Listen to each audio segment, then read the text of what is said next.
ঈদের একটু ফাঁকা ছুটির মধ্যে বেড়াতে গেলাম টাঙ্গাইল সখীপুরে। রাস্তার শুনশান নীরবতা, একটু একটু গাড়ি চলে, দেখে মনে হলো সারা রাস্তা এভাবে যেতে পারবো। অনেকে মোটর সাইকেল দিয়ে যাচ্ছে, প্রাকৃতিক সৌন্দর্য অনেক ভালো লাগছে। গাছের ছায়া, কনকনে রোদের মধ্যে মোটর সাইকেলে যাচ্ছি। এত সুন্দর রাস্তা দেখলে মনে হয় প্রাণটা জুড়িয়ে যায়। এত সুন্দর রাস্তা মানে কখনো মনে হয় দেখি নেই।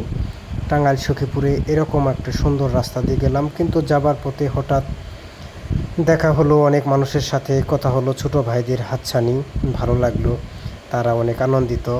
আমরা 3টি মোটর সাইকেল নিয়ে যাচ্ছি সখীপুরের মধুপুরের শালবন একটু ঘোরাঘুরির জন্য। কিন্তু হঠাৎ করে রাস্তার মধ্যে এত যানজটের শিকার হলাম, এটা কখনো আশা করি নাই।